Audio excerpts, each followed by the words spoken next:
प्रभु मैं तेरा तेरा तेरा, तू मेरा मेरा मेरा, मैं तेरा तेरा तेरा, तू मेरा मेरा मेरा।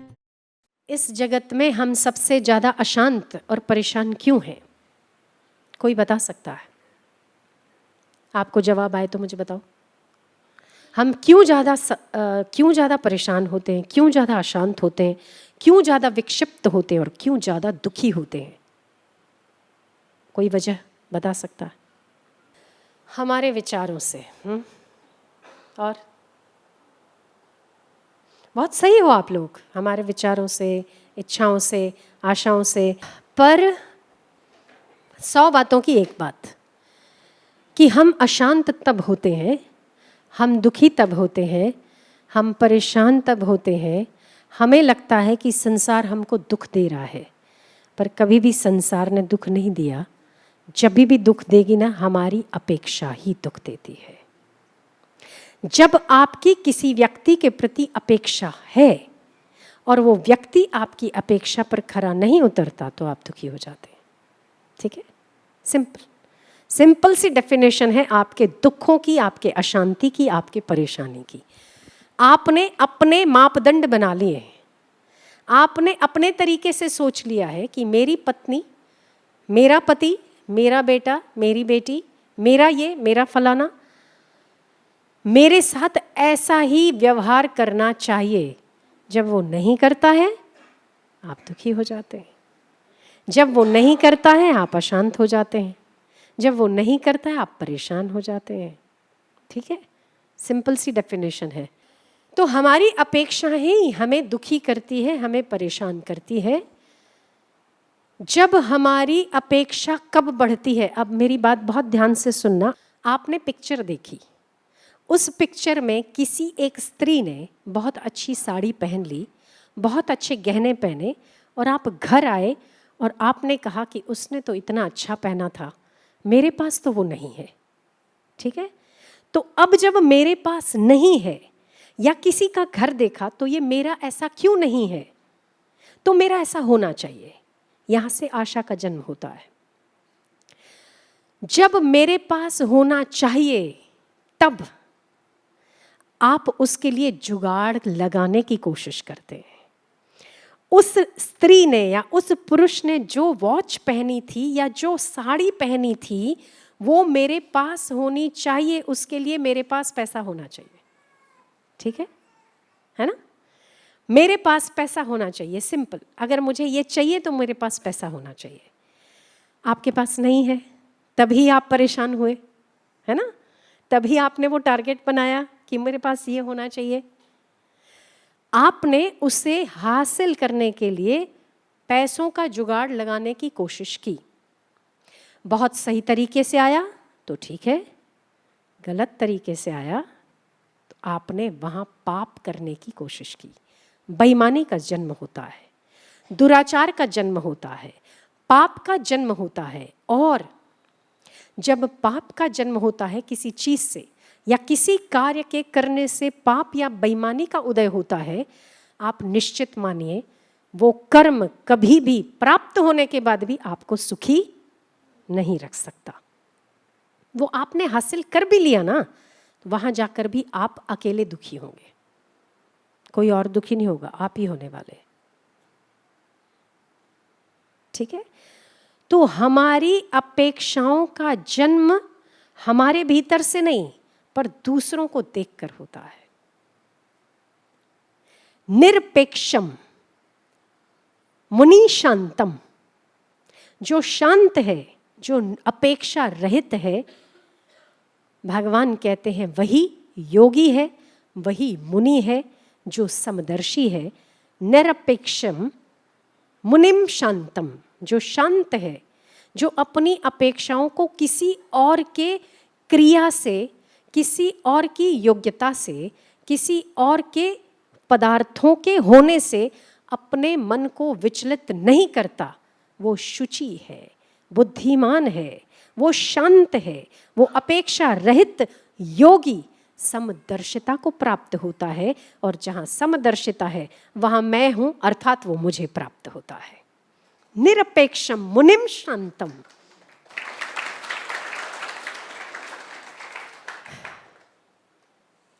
तो किसी चीज की, अब किसी दूसरे व्यक्ति की योग्यता को देखकर, दूसरे व्यक्ति के पास धन को देखकर, दूसरे व्यक्ति की साड़ी, पर्स या घड़ी को देखकर अगर हम अपना चित्त विचलित कर देते हैं तो इसका अर्थ ये होता है कि हमारा चित्त बहुत छोटा है, हम बहुत छोटे हैं।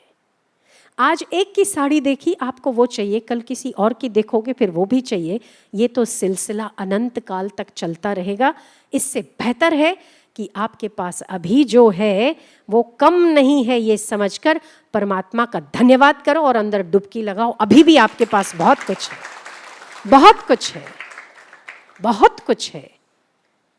वो मैंने एक कथा बताई थी ना, भिखारी भीख मांग रहा था एक मंदिर के बाहर। विवेकानंद वहां से गुजरे तो भिखारी ने कहा कि बाबा अल्लाह के नाम पर कुछ दे दे रे। विवेकानंद ने कहा कि क्या चाहिए तुझे? एक दो टक्का, तब टक्का चलता था, 1-2 टक्का दे दो। बोले मैं तुझे 1-2 टक्का नहीं, 1 रुपया दूंगा, पर कब? जब तू मुझे अपना भीख मांगने वाला हाथ काट कर देगा तब। कैसी बात करते हो आप, तो कसाई हो, कसाई? आप तो भगवे कपड़े पहने हो, कसाई लग रहे हो। बोले क्यों? कसाई हूं मैं। तू भीख मांग रहा है तो तू दरिद्र है, तू कंगाल है, तो तू अपनी कंगालियत को आबादी में बदलने के लिए तू अपना एक हाथ नहीं दे सकता? महाराज कैसी बात करते हो? 1 रुपया दे रहा हूं, 1 रुपया मतलब आज का 100 रुपया हो सकता होगा। मैं 1 रुपया दे रहा हूं, मुझे नहीं चाहिए। अच्छा चल, तू पूरा हाथ काट कर नहीं दे सकता तो भीख कैसे मांगेगा ना? भीख मांगने के लिए तो दोनों हाथ चाहिए। चलो तुम नहीं दे सकते तो तुम अपनी एक आंख दे दो। महाराज कैसी बात कर रहे हो, आंख मांग रहे हो आप तो, मैंने तो ये सुना है कि संतों के दरबार में जाके आंख प्राप्त होती है और आप आंख लेने की बात करते हैं। चल कोई बात नहीं, तू आंख मत दे, तू अपनी एक उंगली काट कर दे दे। उंगली? पर आप तुले हुए क्यों हो मेरा शरीर लेने के लिए?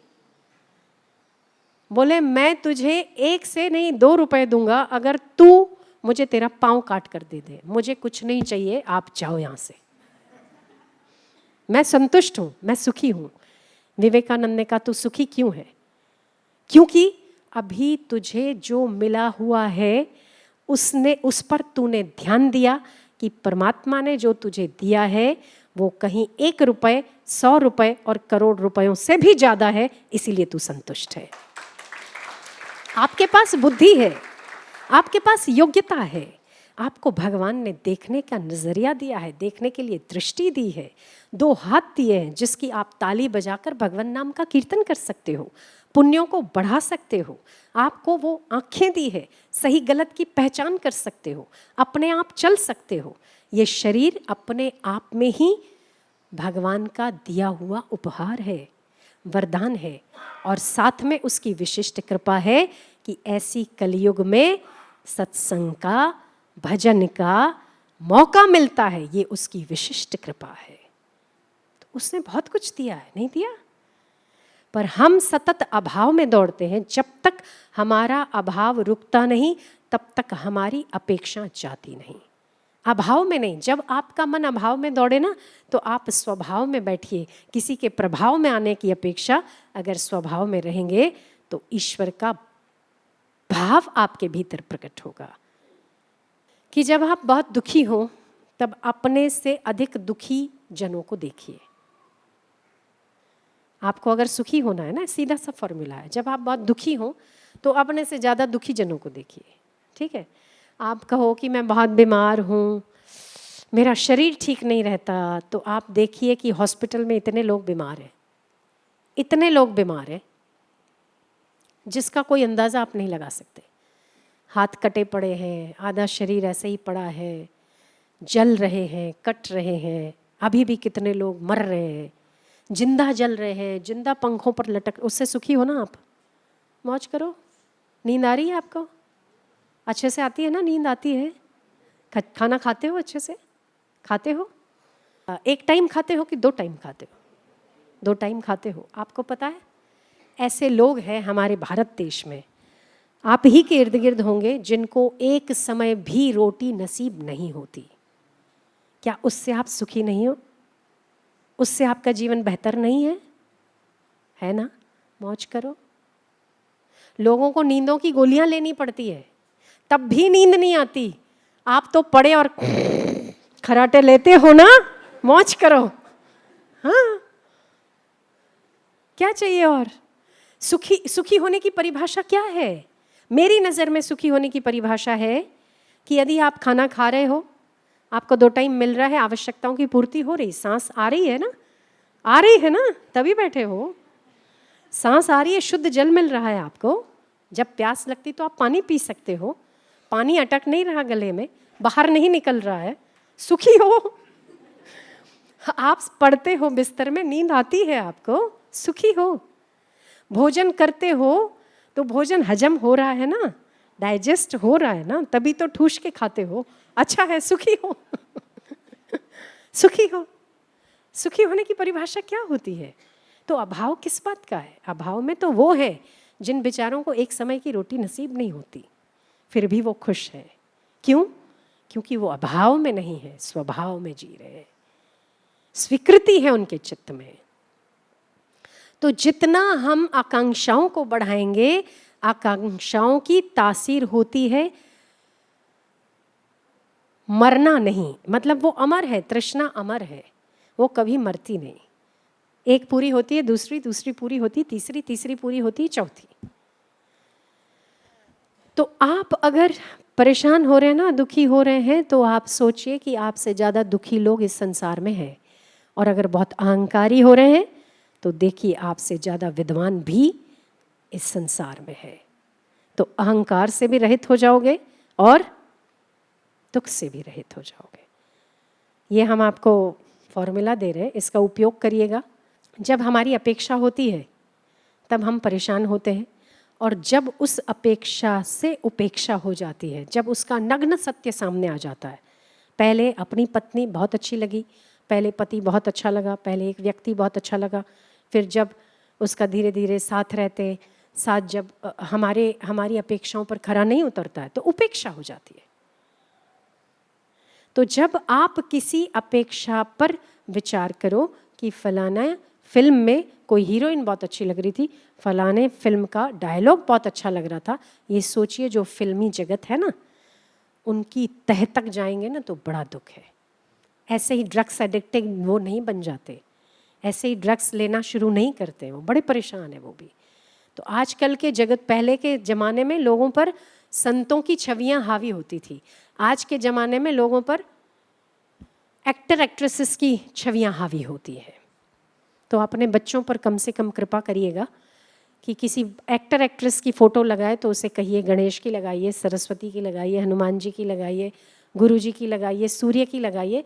इससे एक ऊर्जा प्राप्त होती है। जितनी बार आप देखते हैं उतनी बार आपका चिंतन होता है, उतनी बार सरस्वती का चिंतन होता है, उतनी बार गणेश का चिंतन होता है, आप में पॉजिटिव ऑरा आती है।